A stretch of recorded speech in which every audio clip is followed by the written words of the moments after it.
छोटे शहरों की प्रॉपर्टी में बड़ा मुनाफा या करोड़ों का मुनाफा, आपने पहले भी ऐसे कई लोगों से सुना होगा या फिर आपने प्रैक्टिकल भी इस चीज को देखा होगा। नमस्कार दोस्तों, मैं हूं शुभम जैन और मैं पिछले 2 सालों से रियल एस्टेट में एक्टिवली वर्क कर रहा हूं। और मैंने पिछले 2 सालों में कई लोगों को इन्वेस्टमेंट के बारे में गाइड किया है, उनको कहाँ डेवलपमेंट आएगा, कहाँ इनको इन्वेस्टमेंट करना चाहिए, कहाँ उनका जो रेट्स है वो बढ़ेगा। तो चलिए वीडियो को शुरू करते हैं। दोस्तों, अक्सर ये बात आप सुनने में आती है कि छोटे शहरों में इन्वेस्टमेंट अगर हम करते हैं तो वो कई गुना आपको प्रॉपर्टी मुनाफा देके जाती है। रिसेंटली हम इसकी बात करें तो जैसे अभी अयोध्या का आपने सुना होगा नाम, वहां पर हमारे अमिताभ बच्चन जी ने भी एक इन्वेस्टमेंट किया था और उनको कई गुना प्रॉफिट उस प्रॉपर्टी से हुआ था। लेकिन उन्होंने जब इन्वेस्टमेंट किया था, राम मंदिर बनने के आसपास उन्होंने प्लान किया था, लेकिन आज 1 साल 2 साल बाद वहां पर उनको एक बहुत अच्छा रिटर्न मिला है। और ये तो चलो बात हुई उनकी, क्योंकि चलो ठीक है, वो तो बड़े लोग हैं, करते रहते हैं। आज अपन बात करेंगे छोटे शहरों की।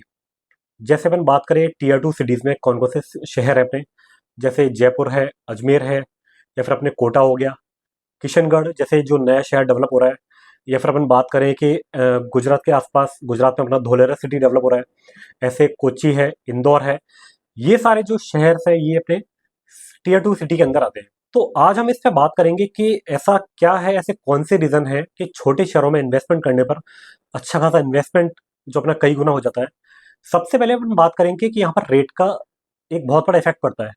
सपोज दैट अगर आप कोई टीयर 1 सिटी में फ्लैट प्लान कर रहे हैं, क्योंकि वहां पर 1 से 2 करोड़ की कोई वैल्यू नहीं होती, मतलब 1-2 करोड़ में आपको अगर आपको अच्छा खासा फ्लैट मिल जाए तो बहुत बड़ी बात है। लेकिन इसी के कंपैरिजन में अगर आप 1-2 करोड़ के अंदर टीयर 2 सिटीज में अगर कोई लैंड प्लान कर लेते हो, 1 बीघा 2 बीघा, क्योंकि आराम से इजीली 2 से 5 बीघा आपको मिल जाएगी। अगर अपन गज की बात करें तो लगभग 10,000 15,000 20,000 से लेके 25-30,000 रुपये गज तक में आपको ये अच्छा एप्रिसिएशन यहाँ पे मिलेगा। तो जाहिर सी बात है कि जो जमीन होती है, एप्रिसिएशन वहीं पर आता है। अगर आप देखें फ्लैट की अपन बात करें तो फ्लैट में जरूरी नहीं कि एप्रिसिएशन वहाँ आ ही आए, क्योंकि डिपेंड करता है वहाँ पर आसपास लोकेलिटी क्या है, वहाँ पर डेंसिटी किस टाइप की है। तो ये अपना एक कंपैरिजन हो गया कि फ्लैट में और प्लॉट का एक कंपैरिजन हो गया। क्योंकि अगर अपन बड़े शहरों में जाते हैं तो वहां पर आपको लैंड मिलेगी ही नहीं, और अगर मिलेगी भी तो उसकी कीमत आसमान छूने वाली होगी, जो आपकी पहुंच से बाहर होगी, और एक आम आदमी उसको अफोर्ड नहीं कर सकता। इसी के कंपैरिजन में अगर आप इन्वेस्टर हैं, यहाँ पर ये बात ध्यान रखना कि अगर आप इन्वेस्टर हैं तो मैं आपको बता रहा हूँ, यहाँ पर आपको जमीन ही परचेस करनी चाहिए, और जमीन आप टीयर 1 सिटी में परचेस करने के बजाय टीयर 2 सिटी में परचेस करें। जैसे अपन बात करते हैं, अभी जयपुर का एग्जाम्पल लेते हैं। पिछले 10 से 15 सालों के अंदर जयपुर में एक अच्छी खासी ग्रोथ देखने को मिली है। दूसरी बात, राजस्थान की कैपिटल भी है, तो यहाँ पर नए नए डेवलपमेंट हो रहे हैं, मेट्रो का एक्सपेंशन हो रहा है, रोड्स बन रही है, हाईवेज बन रहे हैं, कनेक्टिविटी बढ़ रही है, आईटी पार्क बन रहे हैं, और बहुत तरीके डेवलपमेंट यहाँ जयपुर के अंदर अभी देखने को मिल रहे हैं। मैं अगर बात करूं पिछले 5 से 10 सालों के बीच में, यहाँ पर प्रॉपर्टी की रेट 5 से 10 गुना रेट हो चुकी है। एक एग्जांपल की हम बात करते हैं, लगभग 2020 के आसपास, 2020 के आसपास जयपुर के आउटर एरिया में अगर जो 5 से 10 हज़ार रुपये का रेट था, वो आज 25 से 30 हज़ार रुपये का रेट हो चुका है।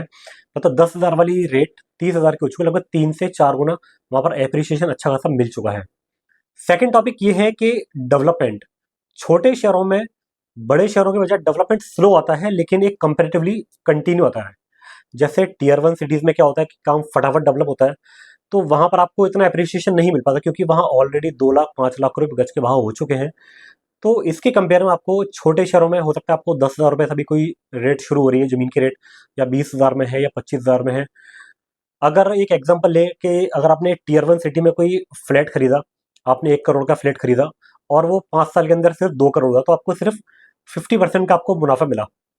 लेकिन इसी के कंपेयर में अगर अपन बात करें कि आपने टीयर 2 सिटीज में कोई आपने ऐसी लैंड प्लान कर ली, कोई 2 बीघा 3 बीघा 5 बीघा के आसपास, और उसी रेट में जैसे 1 करोड़ की आपने कोई जमीन अपने परचेस करी, और वो हो सकता है 5 सालों में 2.5 से 3 करोड़ होगी, तो वो आपका जो इन्वेस्टमेंट है वो कम से कम 3 गुना आपका इन्वेस्टमेंट हो गया, और होने होता ही है, देखने को आज में मिलता भी है, आपने कई जगह देखा भी होगा। छोटे शहरों में मैं आपको एक चीज और बता देना चाहता हूँ कि छोटे शहरों में क्या होता है कि बड़े शहरों में एक जो जगह होती है वो एस्टेब्लिश्ड हो चुकी है, मतलब वहाँ डेवलपमेंट हो चुका होता है। और छोटे शहरों में टीयर टू सिटीज में अभी भी क्या है कि इमर्जिंग सेक्टर चलता है, मतलब वहाँ डेवलपमेंट हो रहा है, धीरे धीरे डेवलपमेंट हो रहा है। वहाँ पर नए नए एक डेवलपमेंट आ रहा है, इंफ्रास्ट्रक्चर आ रहा है, वहाँ पर आईटी हब्स आ रहे हैं, स्टेशन आ रहे हैं, वहाँ पर ऐसा प्लान हो रहा है कि वहाँ पर आपका जो रेट है वो कई गुना मल्टीप्लाई हो सकता है। अब यहाँ पर बात करते हैं कि बड़े शहरों में और क्या क्या प्रॉब्लम्स होती है। जैसे सबसे बड़ी बात होती है कि पॉपुलेशन की। पॉपुलेशन होगी तो ऑब्वियसली बात है कि वहां पर आपको जगह नहीं मिलेगी। दूसरा ट्रैफिक। ट्रैफिक की समस्या भी बहुत ज़्यादा एक नॉर्मल होती है वहाँ पर। ऊपर से पॉल्यूशन, मतलब एक अपन बात करते हैं कि नॉर्मल व्यक्ति थोड़ा सा एक हेल्थ को लेके बहुत कॉन्शियस है, तो हेल्थ को देखते हुए भी आप इन्वेस्टमेंट अपना प्लान कर सकते हैं छोटे शहरों के अंदर। तो आपको वहाँ पर क्या है कि बड़े शहरों के कंपैरिजन में आपको क्या है, थोड़ा सा नेचुरल हवा आपको वहाँ पर मिलेगी, और आप इजीली आप रहना भी प्लान कर सकते हैं। अब आप बात करते हैं यहाँ पर कि छोटे शहरों में या टीयर टू सिटीज में कहाँ पर आपको प्लान करना चाहिए। यहाँ पर देखो गौर करने वाली बात यह है कि अगर आप टीयर टू सिटीज में छोटे शहरों में प्लान करने का अपन प्लान कर रहे हैं, इन्वेस्टमेंट कर रहे हैं, तो वहां पर आप ये देखिए कि किस जगह डेवलपमेंट आने वाला है।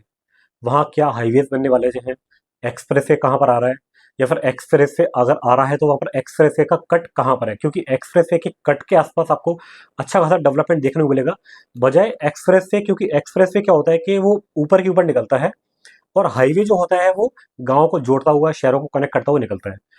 तो इसलिए हाईवे के आसपास कनेक्टिविटी अच्छी मिलती है, लेकिन एक्सप्रेसवे पे ऐसा नहीं है कि कनेक्टिविटी नहीं मिलती। एक्सप्रेसवे के आसपास जहां भी एक कट दिखता है आपको, उसके आसपास आप 2-3 किलोमीटर के एरिया में आप प्लान कर सकते हैं, जिससे आपको वहां पर अच्छा खासा एप्रिसिएशन आपको देखने को मिलेगा। और दूसरी चीज कि वहां पर आपको कहाँ प्लान करना चाहिए, तो आप ये देखिए कि आपका मेट्रो कहाँ पर आ रही है, या फिर आपका हाईवे कहाँ से निकलने वाला है। बड़ी रोड है 100 फीट की, 200 फीट की, 300 फीट की रोड कहाँ से निकलने वाली है, आईटी पार्क कहाँ पर आ रहा है। तो इन एरिया के आसपास आप अपना इन्वेस्टमेंट प्लान कर सकते हैं, जिससे आपको अच्छा खासा एक रिटर्न ऑफ इन्वेस्टमेंट आपको मिलेगा। ठीक है। और क्या था एक, यहाँ पर एक चीज और मैं आपको बताना चाहूंगा मैं, कि अगर आप किसी भी शहर में प्लान कर रहे हैं, चाहे बड़े शहर में चाहे छोटे शहर में, टीयर वन टीयर टू किसी में भी प्लान कर रहे हैं, तो प्रॉपर्टी हमेशा अप्रूव ही खरीदिए।